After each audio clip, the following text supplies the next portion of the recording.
Buen día, somos estudiantes de la Universidad Estatal Península de Santa Elena de la Facultad de Ciencias de la Educación e Idioma, carrera Educación Básica, dirigido por Máster Liliana Baque Catuto. Integrantes del grupo número 2, Jorge Suárez, Yulexi Rodríguez, Kevin Córdoba, Irene Mendoza, Laura Villao, John Illescas, John Mosquera, Karina Asensio, Milton Suárez, Antonio Tomalá, Natalie Domínguez y por último Ana Triviño. Unidad temática número 1. Introducción al desarrollo del pensamiento. Pensar. Pensar es procesar información y a menudo lo hacemos tan rápido que ni cuenta nos damos de cómo pensamos. Pensar se puede interpretar también como una habilidad porque se desarrolla con la práctica y tiene que ver con ejecutar con destreza los procesos mentales que permiten el manejo y la transformación de la información de manera competente. En resumen, podemos decir que pensar constituye una serie de procesos mentales por medio de los cuales se comprende, se reflexiona, se analiza y se argumentan realidades. Tenemos que desarrollo, procesos y dimensiones. ¿Qué es desarrollo? El desarrollo es un concepto histórico que ha ido evolucionando por lo que no tiene una definición única. Pero aún así podemos decir que desarrollar es el proceso por el cual una comunidad crece económica, social, cultural o políticamente. ¿Cuál es el concepto del desarrollo humano? Tiene por objeto las libertades humanas, es decir, la libertad de desarrollar todo el potencial que tiene cada vida humana en el mundo. Mi nombre es Yulexi Rodríguez. Métodos y técnicas para originar el pensamiento. Permite desarrollar la creatividad y poner en práctica habilidades con el fin de lograr resultados creativos eficientes. Mapas mentales. Con ellas se originan las ideas principales. Arte de preguntar. Son planteamientos de preguntas que se usan para la observación del problema. Brainstorming. Ayuda a generar ideas de modo grupal, sin críticas, manteniendo un equipo colaborativo. Relaciones forzadas. Se conecta lo conocido con lo desconocido creando una nueva idea. Scamper es una lista de preguntas que ayudan a los equipos a generar ideas nuevas. Los 6 sombreros. Un problema puede ser analizado de diferentes formas y puntos de vista diferentes. Crear en sueños. Durante el sueño pueden surgir diversas ideas que nos pueden servir a resolver posibles problemas. Análisis morfológicos. Es un corto periodo de tiempo que se puede generar gran cantidad de ideas. Solución creativa de problemas en grupo. Sirve para enfrentar situaciones con el fin de obtener resultados útiles. Fases del proceso creativo. Aquí se busca una solución a problemas y encontrar diversas formas e ideas para resolver esto. Entre pensamiento, habilidades y competencias. Ponen en práctica nuestros conocimientos y aprendizajes, desarrollando habilidades y actitudes de manera que alcancemos nuestros objetivos. ¿Cómo se produce el pensamiento? El concepto del pensamiento hace referencia a procesos mentales, voluntarios o involuntarios, mediante los cuales el individuo desarrolla sus ideas acerca del entorno, los demás o él mismo. Es decir, los pensamientos son ideas, recuerdos y creencias en movimiento, relacionándose entre sí. Importancia del desarrollo del pensamiento. Las habilidades del pensamiento son importantes en la vida cotidiana, porque permiten al ser humano pensar y actuar de manera organizada y generalizadamente, adquirir conocimientos, desarrollar habilidades y actitudes necesarias en su vida personal, y que, posteriormente, cobran importancia para el desarrollo de un pensamiento lógico. Mejorar las habilidades del pensamiento ayuda a mejorar el lenguaje y la capacidad discursiva. Por tanto, las habilidades de pensamiento son procesos indispensables y hay que desarrollarlos con la finalidad de tener respuesta objetiva de los distintos fenómenos de la naturaleza, la sociedad y el propio pensamiento. Tipos de pensamiento. Deductivo es un tipo de pensamiento que trata de crear teorías generalizadas a partir de observaciones específicas. Deductivo es el que parte de una generalidad y la aplica a cada particularidad. Interrogativo. Este pensamiento las personas lo usamos cuando tenemos una inquietud a través de preguntas. Creativo es la fuente de toda realización artística. Analítico es un tipo de pensamiento que implica un razonamiento y una reflexión sobre una determinada situación o problema. Crítico es un proceso que ayuda a organizar o ordenar conceptos, ideas y conocimientos. Se usa para llegar a una postura correcta sobre una toma de decisiones. Abstracto consiste en la capacidad para pensar de forma independiente de la realidad que se nos muestra de forma correcta.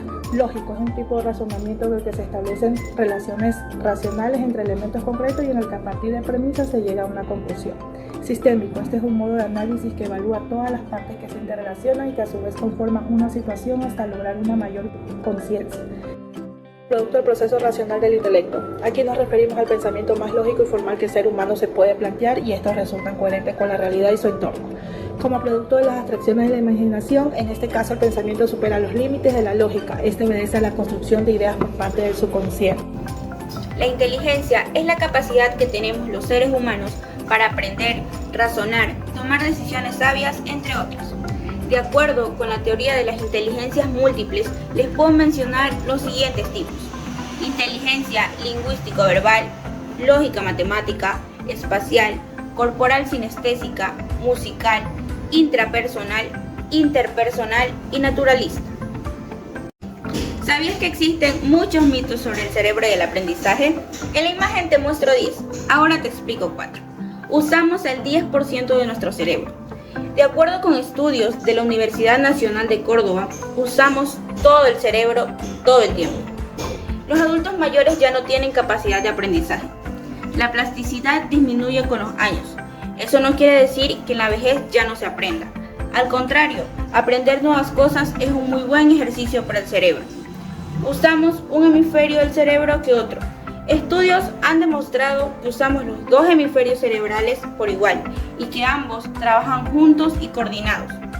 El cerebro está inactivo mientras dormimos. El cerebro nunca descansa. Incluso cuando dormimos también trabaja. Durante el sueño se sintetizan hormonas esenciales para el organismo.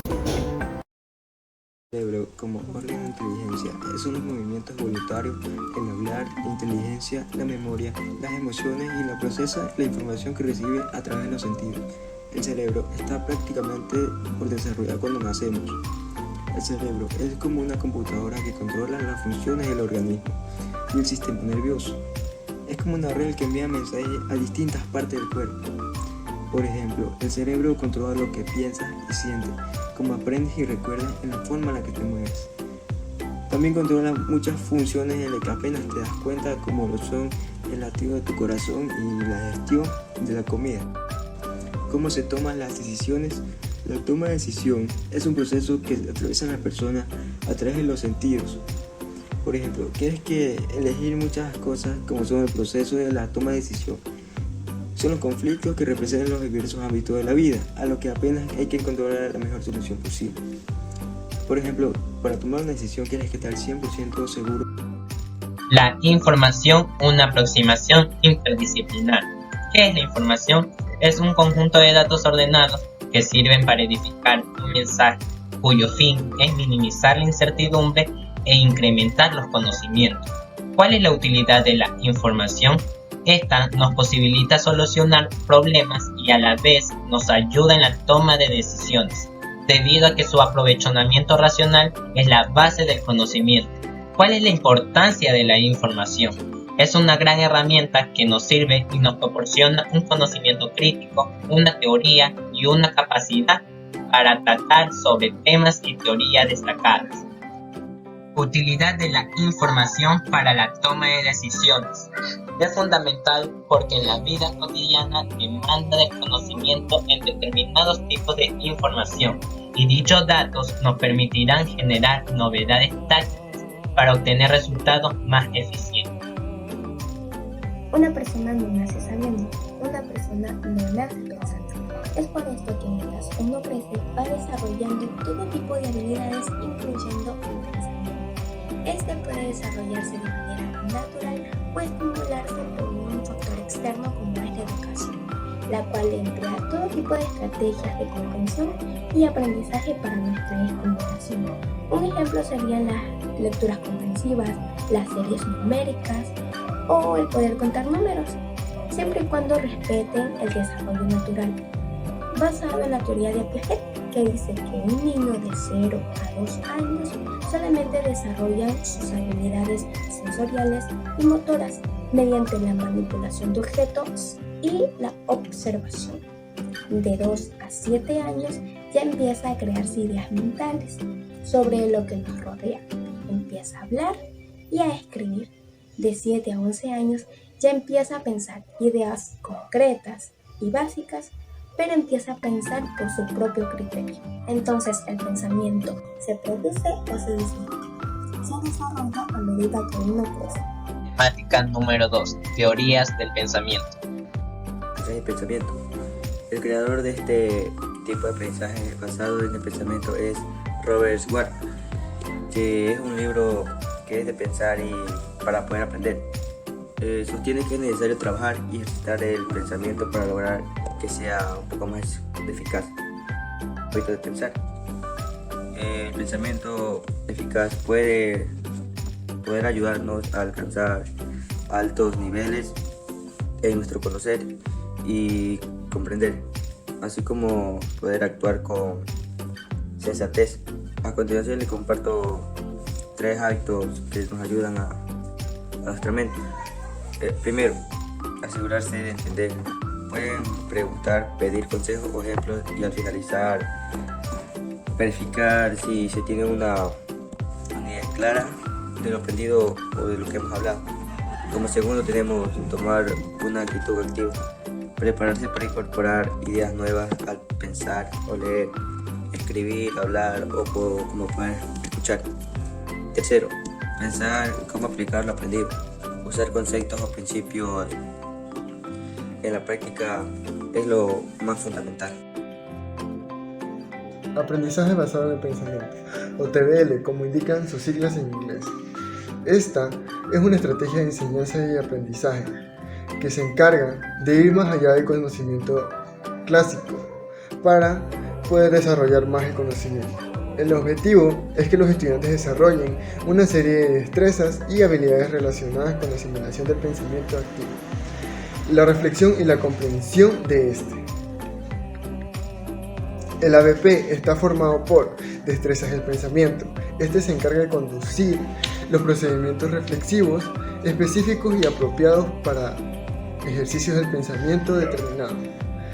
De aquí seguimos con los hábitos de la mente, que se encarga de conducir procedimientos para dar lugar a las conductas de reflexión amplias y productivas.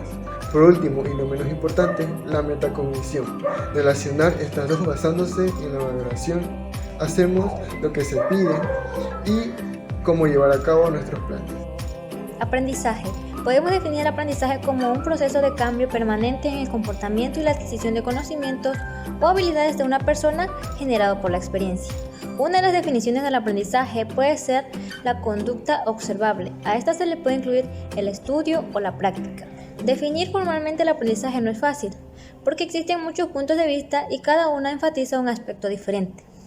El aprendizaje no es una capacidad exclusivamente humana, debido a que el aprendizaje humano consiste en adquirir, procesar, comprender y aplicar una información que se nos ha sido enseñada. En los humanos, la capacidad de aprender ha surgido como un factor que trasciende las habilidades comunes dentro de una misma rama evolutiva, incluyendo los cambios de comportamiento que dependen de un entorno determinado. Debido a que el proceso de aprendizaje es muy complejo, intervienen las condiciones internas y externas del aprendizaje, las cuales son condiciones biológicas, psicológicas, sociales y culturales. Tipos de aprendizaje. El aprendizaje es el proceso a través del cual se adquieren habilidades, conocimientos, conductas y sobre todo valores. Entre ellas destacamos las más importantes. El aprendizaje por observación. Esta se basa en observar un modelo para aprender a hacer una determinada tarea, reproduciéndose lo que se ha visto. El aprendizaje memorística. Este es uno de los más destacados en la educación y consiste en memorizar información para poder recuperarla de forma rápida cuando se lo necesite. Tenemos el aprendizaje por descubrimiento. Esta descubre y organiza los conceptos para su propio esquema cognitivo. Tenemos el aprendizaje significativo. Es conocido como uno de los tipos de aprendizaje más efectivo y consiste en establecer relaciones entre los conocimientos nuevos y los que ya se tenían. El aprendizaje emocional aporta beneficios mentales y psicológicos, pues influye positivamente en nuestro bienestar, mejora las relaciones interpersonales y favorece el desarrollo personal. Teorías del aprendizaje. Teoría conductista mantiene que el aprendizaje es constante y aprendemos por interrelación con el ambiente, mientras que la teoría cognitiva va más allá de los estímulos y ocupa un proceso cognitivo. Entre ellas está Piaget. Piaget nos dice que la información se asimila de acuerdo a la maduración psíquica del alumno, mientras que Vygotsky concuerda lo que dice Piaget y argumenta la importancia de la interacción social, mientras que Ausubel argumenta que el alumno aprende lo que significa para él.